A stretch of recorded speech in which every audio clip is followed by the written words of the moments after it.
Impressionné d'être là parce que quand j'entends le discours de chacun des participants à cette table ronde, tout le monde a une conviction à apporter et c'est très bien. Et moi, je suis paysan, je suis cultivateur. J'aime bien ce mot de cultivateur, c'était comme ça qu'on désignait mon père. Il était cultivateur. Parce que derrière ce mot, il y a ce mot culture.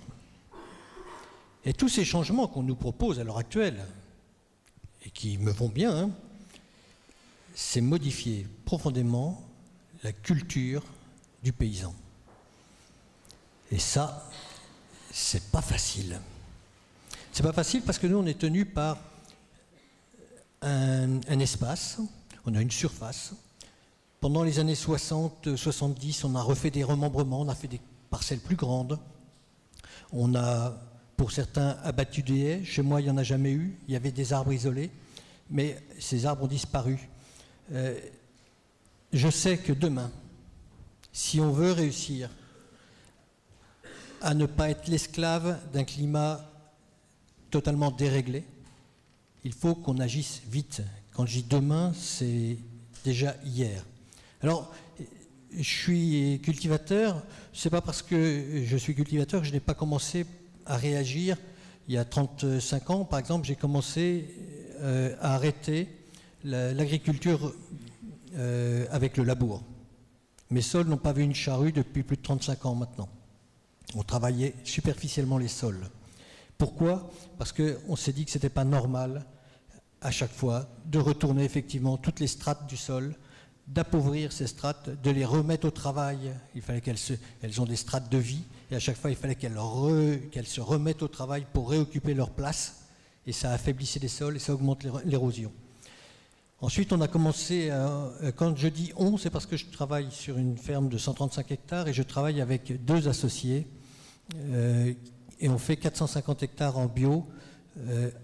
Maintenant, nous sommes 5 sur la ferme alors que nous étions 3 au départ.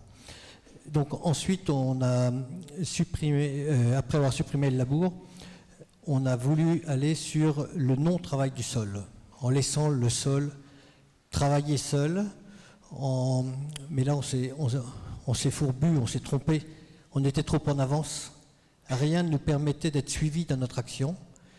Et malgré tout, on savait qu'il fallait que nous modifions nos techniques. Et à ce moment-là, on s'est dit qu'on était trop dangereux pour le sol, nos techniques étaient trop dangereuses. Donc on est passé en bio. En 20 ans de bio, c'est pour vous donner quelques images un petit peu de tout ce qui a été dit. En 20 ans de bio, sur ma ferme, sur les 135 hectares, j'ai économisé un train d'engrais.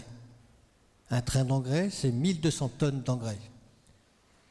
1200 tonnes d'engrais, c'est environ 600 tonnes d'énergie d'ETP, d'énergie pétrolière.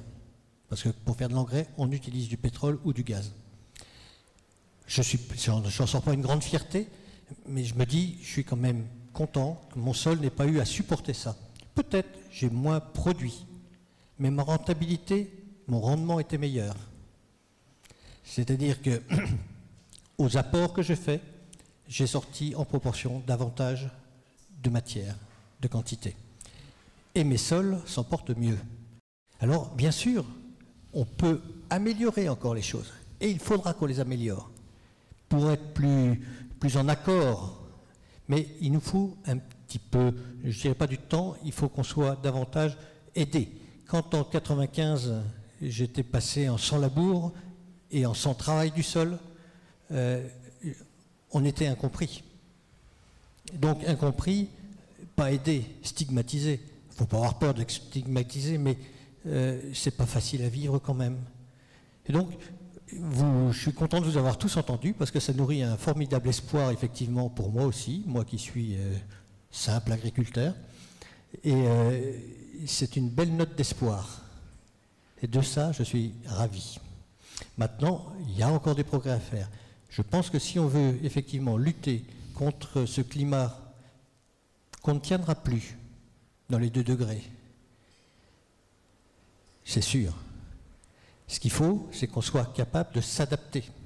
Alors, quand on parlait de plantes herbicides, il faut que dans nos recherches, nous soyons capables de pousser le CNIS et les organismes agricoles de changer de méthode, que nous ayons des blés plus hauts et non pas plus courts. Parce que ce n'est pas parce qu'on fait de la paille qu'on fera moins de grains. Il faut que nous ayons des pailles plus hautes qui permettent à faire de l'ombre, empêcher le développement des adventices qui sont au ras du sol. Il faut, c'est toute l'agriculture à repenser. On a toujours en agriculture su recycler les déchets en agriculture. Et Dieu sait si la terre, ça ne sert pas à ça. La terre, ça ne mange pas les cadavres, ça ne mange pas les produits l'azote avec NO3. Ça peut être un apport, mais ce n'est pas ça qui fait de la terre. C'est ce qui me fait mal quand je pense à toute l'agriculture qui sert à nourrir l'humanité. Eh bien,